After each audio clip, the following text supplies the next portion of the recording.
नमस्कार दोस्तों, मैं सी राहुल गुप्ता वेलकम करता हूं आप सबको अपने YouTube चैनल में। दोस्तों, एक सर्कुलर इशू हुआ है 186/18/2022 27 दिसंबर 2022 को, जिसके अंदर दोस्तों बात की गई है जो अभी recently 48th GST council meeting हुई है, उसके बाद ये इकट्ठे सर्कुलर्स इशू हुए हैं, जिसमें से एक सर्कुलर ये है जो डील करता है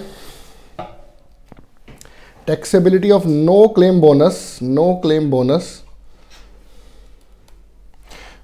claim bonus offered by insurance companies and applicability of e-invoicing with respect to an entity। ठीक है दोस्तों, दो चीज़ों को ये डील करता है। पहले मैं इसका बैकग्राउंड समझा देता हूँ जी, क्या है ये। मान लीजिए ये नेशनल इंश्योरेंस कंपनी है, मैंने अपनी कार का इंश्योरेंस कराया इससे। जब मैंने कार का इंश्योरेंस कराया तो कंपनी ने मेरा पहले साल का प्रीमियम लिया, मान लीजिए 50,000 रुपये। अगले साल मैं नेशनल इंश्योरेंस कंपनी के पास गया, सर मेरा इंश्योरेंस रिन्यू कर दीजिए। नेशनल इंश्योरेंस कंपनी बोली, भाई साहब आपने क्लेम लिया था या नहीं लिया था? मैंने कहा सर उससे क्या लेना देना है? तो नेशनल इंश्योरेंस कंपनी बोली, भाई देखो, अगर आपने क्लेम लिया है तो आपका प्रीमियम आएगा 45,000। अगर आपने कोई क्लेम नहीं लिया तो हम आपको डिस्काउंट दे देंगे और आपका प्रीमियम आएगा ओनली 30,000। मैं खुश, क्योंकि मैंने कोई क्लेम नहीं लिया था। मैंने कहा जी 30,000 रुपये का मेरा इंश्योरेंस कर दो। कोने में खड़ा था जी जीएसटी डिपार्टमेंट। जीएसटी डिपार्टमेंट ने सेक्शन 15 अच्छे से पढ़ा था, जो हमने वीडियो डाली हुई है। ठीक है दोस्तों, तो हमारी वीडियो देख लिया करो, वो भी देख रहे हैं। तो सेक्शन 15 में उन्होंने क्या बोला जी, हमने कहा जी सेक्शन 15 के अंदर फेयर मार्केट वैल्यू क्या है? डिपार्टमेंट बोला जी 45,000 है, बाकी सब कंपनी भी तो 45,000 में ही दे रही है और आप भी तो 45,000 में जिन्होंने क्लेम लिया हुआ है उन कस्टमर्स को 45,000 पे ही दे रहे हो। तो ये 30,000 की वैल्यूएशन गलत है, आप डिस्काउंट दे रहे हो। फिर नेशनल इंश्योरेंस कंपनी खड़ी होगी, सर डिस्काउंट इज डिडक्टिबल, और मैं अलग से नो क्लेम बोनस के ऊपर उसको दिखा भी रहा हूं अपने इनवॉइस के अंदर। बात तो सही है, discount is also deductible under section 15। वो बोले लेकिन डिस्काउंट का पैरामीटर क्या है? एक कस्टमर को दे रहे हो, एक को नहीं दे रहे हो, सिर्फ नो क्लेम बोनस की वजह से। वो कस्टमर जानबूझ के क्लेम नहीं ले रहा ताकि उसको नो क्लेम बोनस का डिस्काउंट मिले। तो ये सब बवाल हो रहा था दोस्तों बैंकिंग इंश्योरेंस लाइन के अंदर। इसी चीज को क्लियर किया इस सर्कुलर ने। ठीक है जी, in order to clarify the issue and to ensure uniformity in the implementation of law, whether the deduction on account of no claim bonus allowed by insurance company from the insurance premium payable by the insured can be considered as consideration for the supply provided by the insured to the insurance company for agreeing to the obligation to refrain from the act। भाई साहब claim मत लेना, refrain from taking claims from the act of lodging insurance claim during the previous year। भाई साहब claim मत लेना, refrain from taking claim, हम ये चाह रहे हैं इंश्योरेंस कंपनीज, उनका ये कहना था।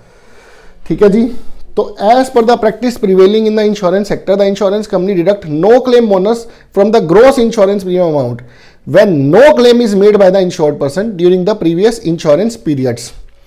The customer procures insurance policy to indemnify himself from any loss as per the terms of the policy and is not under any contractual obligation। उसके ऊपर कोई obligation नहीं है कि क्लेम नहीं लेना। अरे सर गाड़ी का एक्सीडेंट होगा तो क्लेम लूंगा ना, अगर होगा ही नहीं तो फिर क्यों लूंगा claim sir? Not to claim insurance during any period covered under the policy in lieu of no claim bonus। It is therefore clarified that there is no supply provided by the insured to the insurance company। यहाँ पे बात क्या हो रही थी दोस्तों, दो तरीके की सप्लाई थी। एक तो इंश्योरेंस कंपनी उसको दे रही है जो कार का ओनर है, एक वो कह रहे कार ओनर इंश्योरेंस कंपनी को सप्लाई दे रहा है। कार ओनर क्या इंश्योरेंस कंपनी को सप्लाई देगा? सर इनका कहना यह था कि भैया कार ओनर एक नो क्लेम के डिस्काउंट के लिए इंश्योरेंस कंपनी को यह सर्विस दे रहा है कि मैं कार ध्यान से चलाऊं और ना ठोकूं। तो क्या ये लॉजिकल है दोस्तों? आज के टाइम पे ट्रैफिक इतना हो रहा है, वैसे ही गाड़ी इतनी लगती है। ठीक है, तो it is therefore clarified that this is no supply provided by the insured to the insurance company. Car owner ने कोई सर्विस नहीं दी कार की ठुकाई ना करके, ठीक है जी। In the form of agreeing to the obligation or refrain from the act of lodging insurance claim during the previous year, and no claim bonus cannot be considered as a consideration for any supply provided by the insured to the insurance company। ठीक है दोस्तों, clear. अब अगला point, whether no claim bonus provided by the insurance company to the insured can be considered as an admissible discount। क्या ये discount admissible discount है for the purpose of determination of value of supply of insurance service.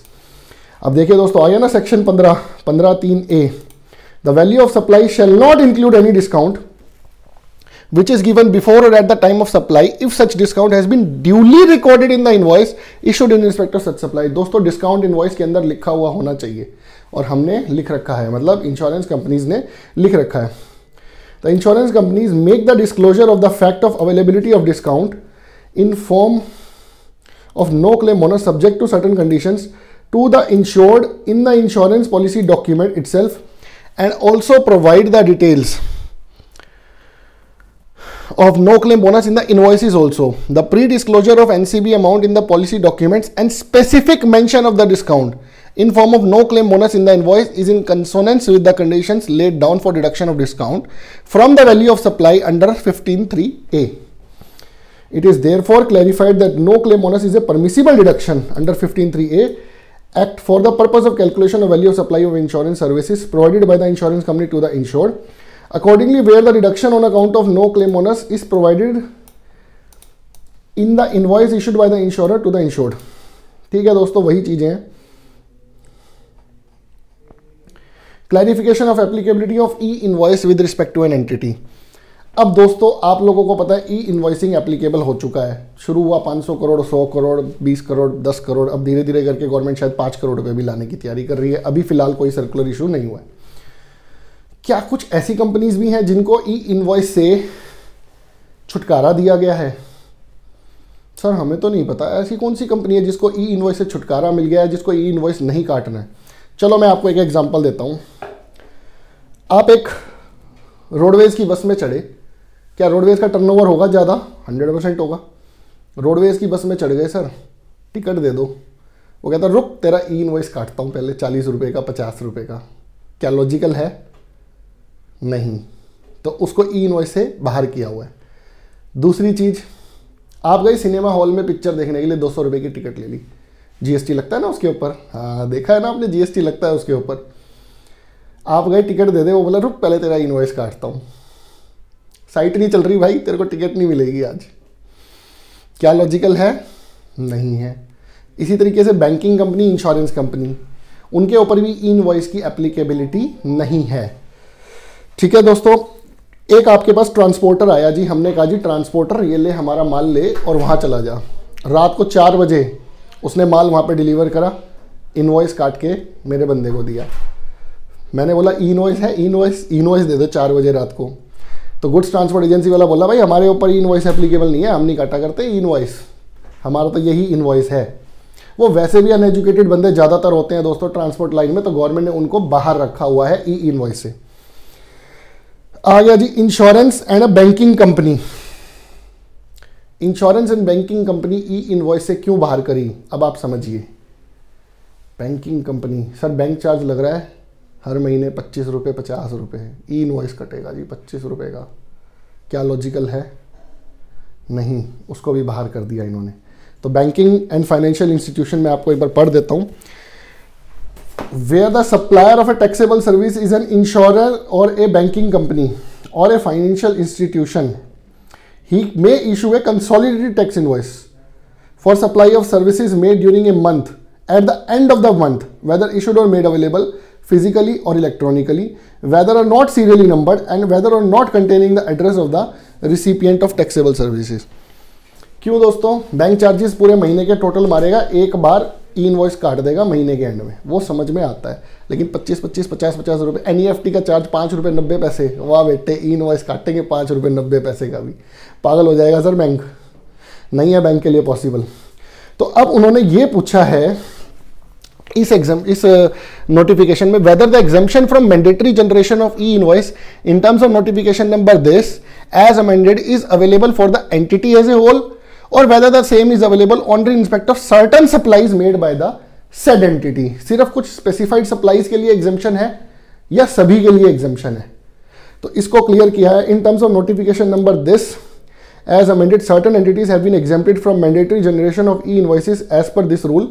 It is hereby clarified that the said exemption from generation of e-invoices is for the entity as a whole and is not restricted by the nature of supply being made by the said entity।